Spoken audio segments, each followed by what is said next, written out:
Welcome to The Resilient Realtor, where we gain insight, inspiration, and understanding of what makes a great real estate agent, interviewing agents of change.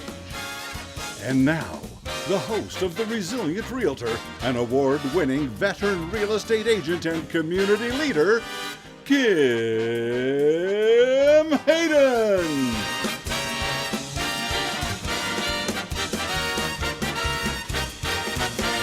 Okay, so you started your course when? Take me through the timeline of when you started your course, how long it took you to get through the course, and where we're at in that timeline post licensing. So I've been thinking about real estate for a little while, but I started earlier this year. I want to say it was April. And I live in the state of Massachusetts. I do have a lot of family in Florida, and I used to live in Florida.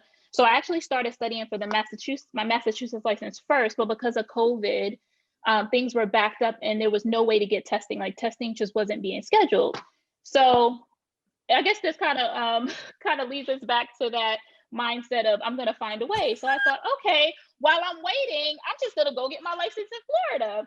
And you would think, okay, she's living in Massachusetts. There's no way because of COVID to get her Massachusetts license. I literally got my Florida license without setting foot in Florida. I studied virtually, and because of COVID, they started virtual classes, so that worked in my favor. I was able to do everything online. Even my fingerprints, I had to go somewhere and get them done, and I had to kind of pay a little extra to have them expedited and sent down there. But I literally, while I was waiting, got my Florida license, and once the Massachusetts exams opened up, then I did that. So no moss growing under you, eh? Right. That's amazing. You've heard that term. You and I probably have a lot of similar terms because growing up in Kansas, knee high to a grasshopper and all of those things. It's like, it's so nice to hear the kind of that Southern accent because you get it. You get it. and so okay. So that was March of last year you started due to hiccups within COVID and constraints within licensing and testing and such, you were able to in 2020 attain a license in 2 states. Is that correct? Yep, that's correct. Okay. Yep. Wow. You've also invested in other courses, and you're actually investing cash into your education that moves you beyond your curriculum that you've already been in. So you've already had this structured education. So tell me what some of the differences you're seeing between having a career that is a paid position and already has its own structure design that you work within, to now moving into you're creating the structure that you're going to be working within. Can you tell me a little bit about that transition within your mindset? Yeah, I think it takes a little bit more initiative and ownership. I think, to be honest, even in the position that I work at, where I'm working for an organization and working for someone else, I've always had that mindset that whatever I'm going to do, I want to show my best on it, right? Like if Carlyne did it, she put her best on it. Awesome. Doesn't matter if it's for someone else or for myself, So I've always had that mindset anyway.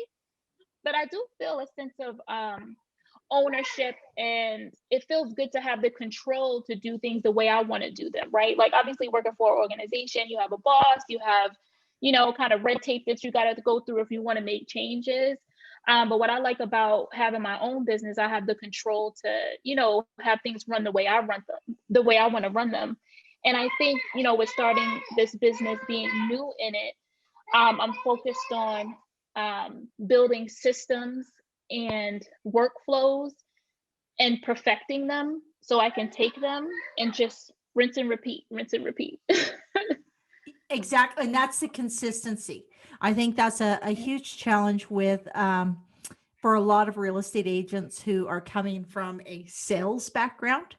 Like myself, I have come from a sales background.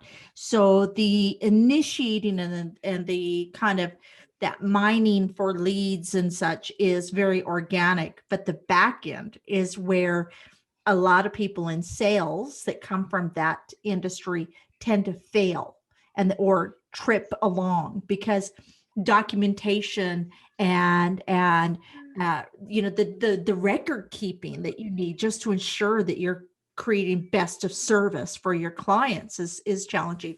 I've always said that former nurses and former teachers, anybody who's in a position where documentation was critical, that if that person has a really good personality and is bold and brilliant and willing to stand within their own space and take that they will be an amazing real estate agent.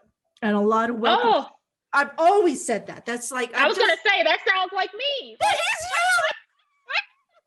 That's like one of the reasons you're my favorite people. And you are one of the people that I've met, and you have all the key markers of being a top performing real estate agent. So that takes me to my next question. Okay. So you now have been actively putting everything in place for about what, 60 days, 70 days, 3 months? Yeah, I would say about three solid months. Yeah, because I did have to, when I started again with my Florida license, so I was kind of trying to get things moving that way. But because I was in Massachusetts, I really could only do like referrals when I got leads. So then I shifted over to Massachusetts. So that was a bit, so I would say 3 solid months. Yeah. 3 solid months. Okay. So you've invested, you've done additional courses, you're taking the time. Now tell me about your first true lead for a listing and how you went about that and how you got that lead to start with. Well, before I get to the lead though, I think it's important to mention that, I hear from a lot of agents, and even if you research online, most new agents, I want to say it's like 80% will quit real estate within their first year. And I think it's upwards of 80% or even a little bit more.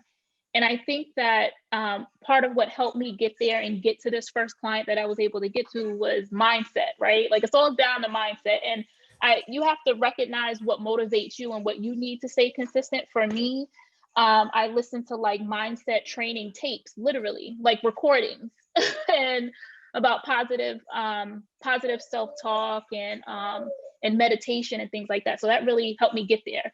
But now that I'm there, right, I actually went to a couple open houses, and I actually didn't like open houses. I think I went to one that was 5 hours, which later on I realized is not the norm. No. So no.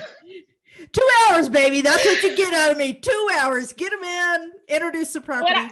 So what I've been doing, so, we're blessed with EXP, right? Where we have these, where we network with a lot of different agents, which is great. So I network with agents all the time. I'm like, oh, anybody want to do open house? Oh, I see you have an open house. Do you need help?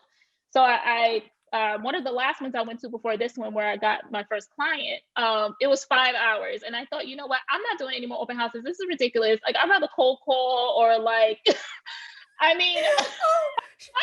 Well, you know that Glenn Sanford, who started EXP, has been known to say that he would rather like put a fork in his eye than do an open house. Like, it's just not his thing. He's all tech. Well, after 5 hours, I was like, I'm not doing any more open houses. You know what? Actually, I'm focused on listings. I don't really care about buyers. Like, I'm done. And I know that's a strategy anyway. Like, folks, obviously there's a lot of pros to focusing on listings, but so I started focusing on listings, and then I did some cold calling, but wasn't really getting any business out of it. And then I said, well, okay, let me try open houses again, because I'm not doing, you know what I mean? I don't have any business, so let me just go do one. So I actually found a property that was listed for 1.85, right? So I reached out to the listing agent. I didn't even know it was 1.85 when she said I could do the open house. So I get there and it's like this gorgeous property. Only four potential buyers showed up. 2 had agents, and 3 had agents and 1 of them didn't. But the one that didn't, and it was just so funny. It happened so organically, and I wasn't really even expecting it. I was just kind of being myself. I didn't like hound them or anything. I asked if she had an agent when she came in. She said no, and I just said, okay, if I said, I would love to help you find your dream home. If you're interested, here's my business card, and feel free to look around. I explained a couple of things, and that was pretty much it. Then they came back down, asked a couple questions. I walked around with them. I was just myself, like laugh often, that's me. So we had a couple laughs. And later on, I ended up following up with her because I set her up on some property alerts. And it was so funny. To make a long story short, she pretty much said to me that, she had some bad experience with agents in the past. She actually met another agent at another open house she went to on the same day that had like 30 or 40 years experience. So in our conversation, she said, well, she was going to sign with this other agent, but wanted to, she liked my vibe so much, was the word that she used. And she later told me how she thought my laugh was like infectious, my personality. And it is. So that's what really sold me on this client, was my personality, because I didn't really feel like I did anything above and beyond to get the business. So she said to me, and I think what sealed the deal for her was, when she said to me she was considering this agent that has 30, 40 years experience, I said, to be honest with you, I don't have 30 or 40 years experience. Actually, I'm a new agent. or I think I said I'm new in the business. And I said, although I don't have 30 or 40 years experience, and I'm new to real estate, I'm not new to business. And I do have a team of folks that I work with to ensure that I'm offering value. And I said, there's no one that's going to work harder for you than I would to find you a home and get your home sold. Because by then she had told me that she was actually selling a home. Can you say that one more time? And I want you to make that like the Carlyne Joy power punch. What did you say to her when you said, I don't have 30 years, but I will?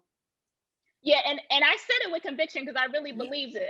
Give it to me one more time in video. I want to see that, because you are just brilliant. Now, because I was in the zone. Like when I say I was in the zone on this phone call, I didn't even know what was going on in my house. Like my husband afterwards was like, "You were on the phone for an hour and 15 minutes." I was like, "Really?" I didn't even know what was going on around me because I was like focused on this phone call. But I essentially said, there is no one that will work harder for you than I would to find you a home and to get your home sold. Like, and I can't even say it the same way because I was so pumped up. Oh, but what you did there is you owned it. There was no question in your mind when you were on that phone. That is just amazing. And but you know what she said to me right after I said that? And I think I said a little bit more. To tell you, I kind of blacked out. I don't even know. Don't you wish you recorded that call? I did. You did record it. KV Core you can set it up where it automatically records your call. So I was able to focus on that call and then go back and listen to the recording and take notes. I took notes, and then I sent the follow-up email to her with a summary of everything that we spoke about, what my next steps were going to be for her. Oh, that is brilliant. Oh my God. This is why, folks, this is why I'm saying you are looking at the next like master of real estate. Like I'm telling you, you are in the top 1%. Okay, but wait, okay, this is what she said to me right after I said that. She said, that is exactly what I'm looking for. And I know that you're going to work hard for me.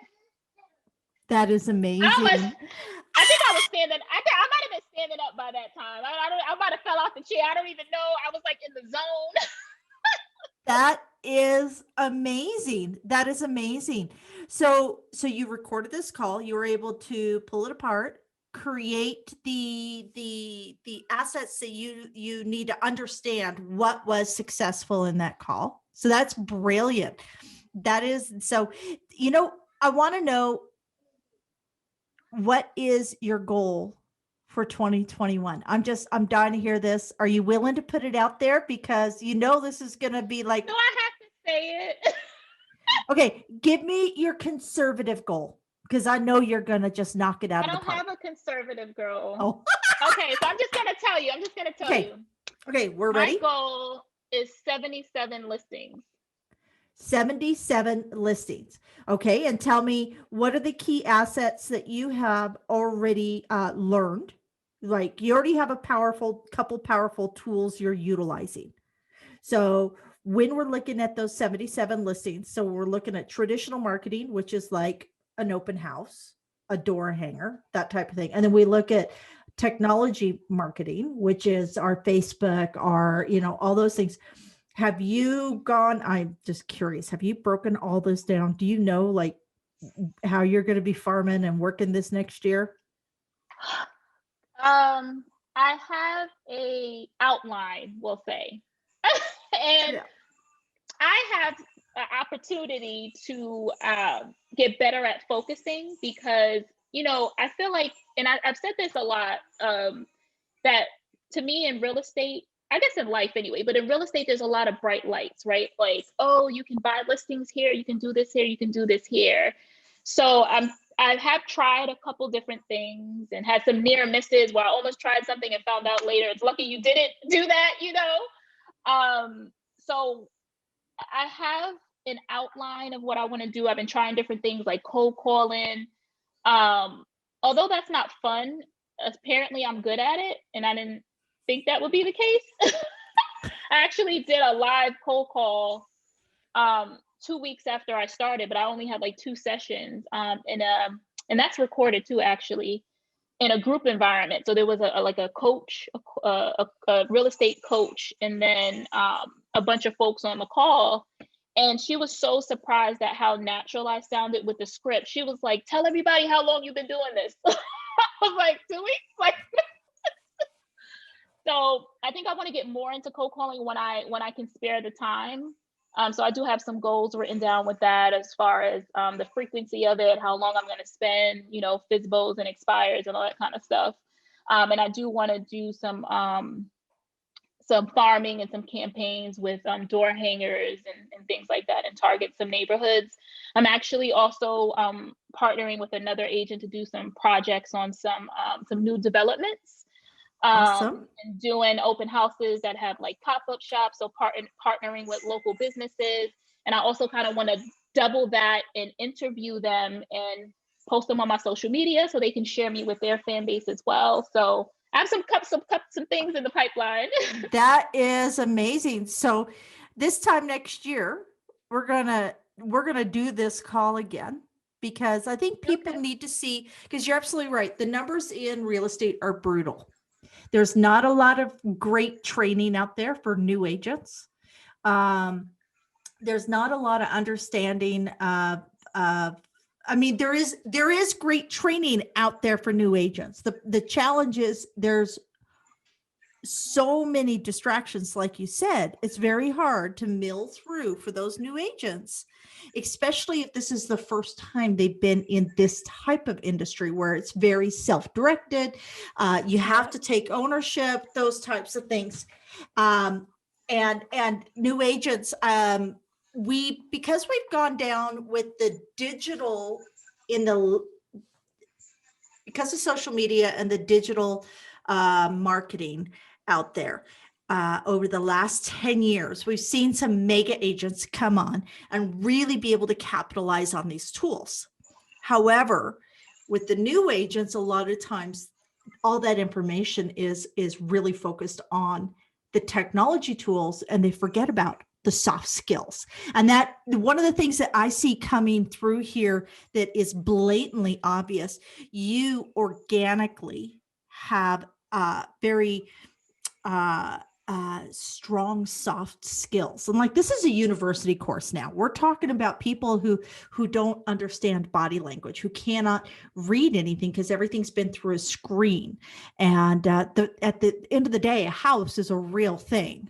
That is a real human interactive proposition for most people. I mean, very few people are going to just be investors and only look at dollars and cents. The majority of homes are still going to have an influence of a human emotion to it. And they say, emotion sells and logic justifies.